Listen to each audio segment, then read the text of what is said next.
Ça m'a pris au trip. Formidable. C'est beau, c'est grand. Sincère. Incroyable. Authentique. Ça mérite un Oscar en fait. C'est son premier long métrage et il fait déjà l'unanimité. Mais qui est Nelson Foy, ce jeune réalisateur guadeloupéen? On va aller se poser quelque part et on va parler de toi. Vas-y, pas de problème, on fait ça. Ok, let's go. Avant de parler du film et de ta casquette de réalisateur, scénariste de talent, on précise, qui est Nelson Foy? Un Antillais, banlieusard, je suis entre les deux. J'ai évolué, je me suis construit entre Bondy, les Antilles. J'ai passé mes premières années de ma vie à Paris, un bâtiment, un peu de prostituée. C'est rue Saint-Denis en fait. Quand on est parti, j'avais 2 ans. Commençait à être un peu la coqueluche et tout. Ils aimaient me donner des sucettes, un franc pour acheter des bonbons, tu vois. T'étais la basque. Et genre, mais bon, c'est mes parents qui commençaient à dire, bon, là, va falloir bouger d'ici, voilà, avant que je tourne mal. Mon père, il a eu un poste en Guadeloupe, donc on est parti en Guadeloupe. Ok. Et je suis resté à peu près 3 ans. Ma vie, si tu veux, pour moi, elle a commencé aux Antilles. Ouais. Parce que j'ai pas de souvenirs avant. Ok. Les premiers souvenirs, c'est les Antilles. Tu vois, c'est Trois-Rivières, j'habite à Trois-Rivières, tout ça. J'ai commencé l'école là-bas.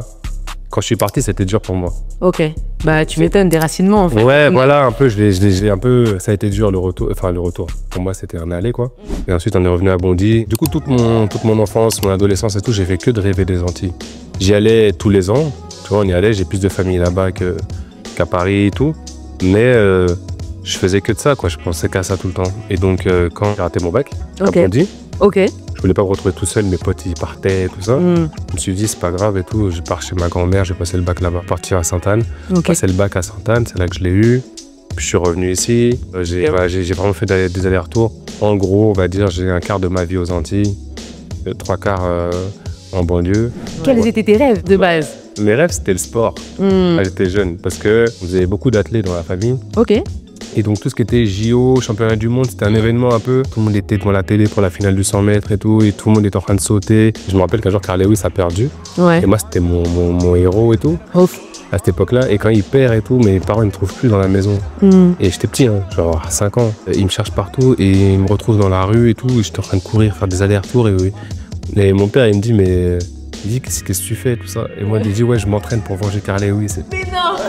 Et donc, c'est parti de là. En fait, c'est un truc qui m'a tenu des années, le sport de haut niveau. Et donc voilà, je me suis entraîné, j'étais à un niveau correct, tu vois, mais voilà, j'ai eu une adolescence qui n'était pas forcément hyper carrée.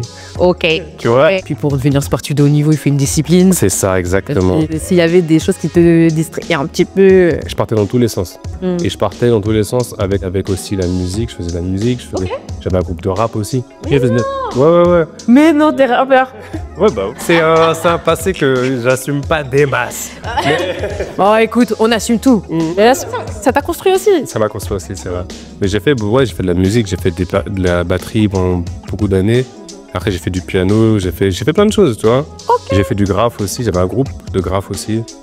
Ça m'a causé quelques petits problèmes. Ça, c'était sur Paris ou Paris. Ok. Ouais. Et tu taguais quoi? Ça, c'est pas possible de le dire. Au final, l'art a toujours eu une place importante dans ta vie. Et tu parlais du rap, c'est écrire. C'est ça que j'aimais beaucoup dans le rap. Le début d'aimer écrire aussi, ça vient de là. Tu vois, on écoutait des Tandems ou même des Lunatiques, Oxmo et compagnie. Des fois, limite, il fallait aller chercher les définitions dans le dictionnaire des mots pour qu'on comprenne ce qu'ils disaient. Parce que tu vois, nous, on était gamins et on essayait de comprendre. À l'époque, ces gars-là, ils marchaient avec les dictionnaires de synonymes. Mais oui. Tu vois, le sport, c'était trop tard en vrai. Je n'ai pas commencé un sport à 20 ans. Tu vois. Donc, il fallait que je trouve quelque chose. Je me suis dit, ça doit être un truc artistique, c'est sûr. Parce que j'ai ces 2 pendants-là, tu vois. Je me suis dit que le cinéma, c'était le moyen de regrouper tout ce que j'avais fait dans ma vie, tu vois.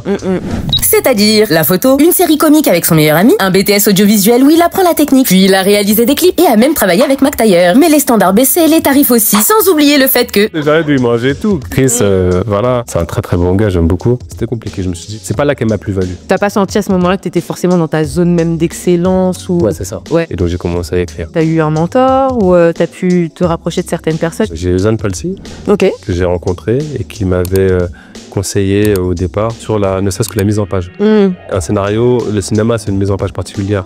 Moi, j'écrivais ça comme si j'écrivais une pièce de théâtre. Oui, ok, d'accord. Malheureusement, ce premier long métrage ne verra jamais le jour. C'était par François Berléand, qui avait accepté de jouer dedans gratuitement. Il écrit et réalise son premier court-métrage, L'enfant seul, avec les moyens du bord et le soutien de sa femme. On la remercie, on remercie aussi Chris, vu que Chris mangeait tout, que tu as pu bifurquer du coup sur le cinéma de manière plus radicale au Comme final. quoi, tu vois des fois le destin. Mon père qui reçoit chez lui à Bondy une lettre qui lui est pas destinée. Ils sont trompés une maison plus loin. Mon père, il voit ça, moi je vais lui rendre. Il y va, il sonne. Et le gars, en fait, c'était Mohamed Hamidi, qui est en fait le réalisateur de La Vache, le metteur en scène de Jamel et compagnie. Oui. Et il lui donne tout ça, et puis il dit ah, merci, tout ça, bah vas-y, viens boire un café. Donc, mon père il dit ok, il se pose, et là, il parle, et il se rend compte qu'en fait, bah, le mec c'est un réal qui est dans le cinéma. Ouais, il dit cinéma, Et son fils. il lui dit ouais, il dit mais mon fils est en train de tourner son court métrage et tout ça. Il dit ah bon, il dit j'aimerais bien voir. Du coup il voit mon premier montage, il lui montre, il dit faut que tu condenses des trucs, là faut que tu cut tel truc. Il dit mais c'est bien. Il me dit ça c'est un truc qui gagne des prix en festival. Je dis ah ouais, il me dit ouais.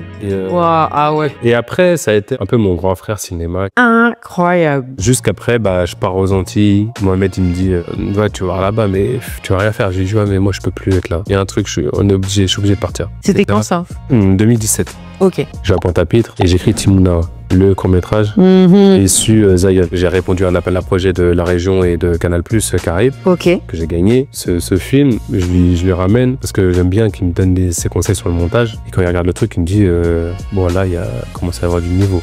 Il m'a dit ça. Et il m'a dit ça, finis-le, termine-le bien, je le montrerai à Jamel. Ok. Moi, ce qui est important comme message là-dedans, pour ceux qui veulent faire du cinéma, qui veulent se lancer, les choses viennent de nous. Elles viennent pas des autres. Tu peux avoir Jamel dans ton équipe, Vincent Cassel ou Spielberg. Ouais. Ça vient de toi.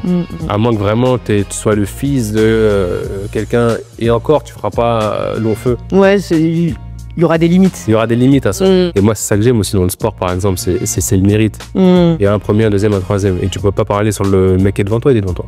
Mais le talent paye toujours un jour ou l'autre. Encore un lien. Relation père-fils. Ouais. C'est ce qu'on me dit. Ouais. Ouais, je sais pas pourquoi il y a un truc avec. En fait, peut-être c'est peut-être mon enfant aussi à moi, intérieur, qui a envie de raconter des choses aussi avec des enfants. Ouais. Ok. Après, c'est vrai qu'il y a la paternité et tout ça parce que je suis papa, mais le côté enfant, c'est qui vient de là aussi, tout simplement. Qui sait? On a tous un enfant intérieur. Clairement. Faut laisser s'exprimer. Et si c'est pour s'exprimer comme tu l'as fait dans Zayan, exprimez-vous les gens. Et d'ailleurs, Zayan peut du coup nous en dire un petit peu plus. C'est aussi le nom de la cité de Matrix, le monde réel aussi, employé en tout cas par les Rastafari, dans ce concept de safe place spirituel, mais également de paradis sur Terre. Ouais, c'est par rapport à ça. Zion, c'est bien une sion de la terre promise. Et c'est ça aussi qu'il y a dans Matrix. Parce que c'est métaphorique, Matrix, très très métaphorique. Tout à fait. Ça sonne quand même très Rasta. Dans notre imaginaire, très caraïbe, parce qu'on a eu Bob Marley, Laurie Hill ou autres qui ont fait des morceaux de Zion. Et Zion, à l'opposé de Babylone, effectivement, cette idée de la terre promise, du paradis sur terre. Et dans notre langage même créole, quand on dit Zion, c'est aussi la nature, Zion là. Donc la liberté, il y a tout qui va avec. En fait, c'est une espèce d'utopie. Ouais.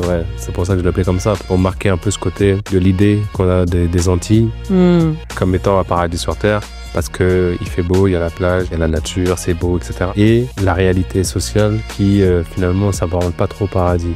Donc voilà. C'est un film qui est extrêmement réaliste, que ce soit dans la culture, la tradition, les croyances, les paysages. Je reste encore bouche bée parce que je viens de voir. Parce que c'est waouh, et c'est la réalité des Antilles. Et ça a été marquant de découvrir à l'écran la réalité que les Guadeloupéens vivent au quotidien. En fait, je pense qu'on connaît la Guadeloupe beaucoup pour ses plages, son environnement. Et pourtant, ne serait-ce que la langue créole, la mettre à l'honneur dans les dialogues, ah oui, ça m'a beaucoup touchée. Le titre dit tout. Et justement, quand tu connais l'étymologie et l'histoire qu'il peut y avoir derrière, etc., qui sont repris également par certains personnages, mais on peut pas trop en dire. J'aime beaucoup les titres qui me font réfléchir. Des fois, en regardant le film, tu comprends plein de choses du titre. J'adore ça. Quand je suis sortie, je me suis dit, ok, titre très bien choisi. Il y a énormément de références.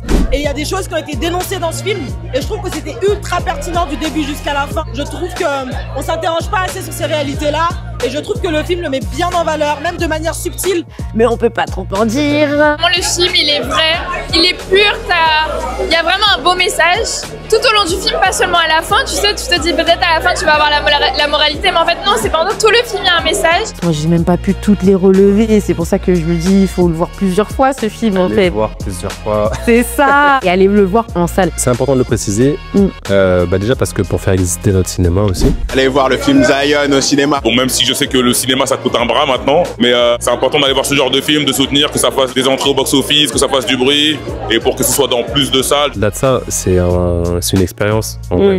C'est un vrai film de cinéma. On a beaucoup travaillé, même au niveau du son, au niveau de la musique, pour s'imprégner de l'ambiance, être dedans. Le scénario est impeccable, l'image est impeccable. Tu sens qu'il y a eu de l'amour dans la réalisation de ce film. Qu'est-ce que tu aimerais que les gens retiennent en sortant des salles? Je pense de l'amour. Ok. Il y a de tout dans le film. Il y a de la violence, des choses sont dures. Il y a aussi de la poésie et il y a beaucoup d'amour. Moi, je pense que l'amour, c'est à l'origine de tout. Donc, côté militant, il y a un truc des fois qui sépare un peu. Et moi, je suis pas là-dedans. Moi, je suis dans un truc où je montre les choses que je trouve pas normales, même les choses qui me révoltent. Mais je rappelle que c'est l'amour qui est le plus important. On sait. Je vous invite massivement à aller voir Zion en fait. Allez voir le film. Faut regarder le film. Zion. On aime ça. Allez voir ce film. Allez voir le film. Allez voir le film, franchement. Ne réfléchissez pas.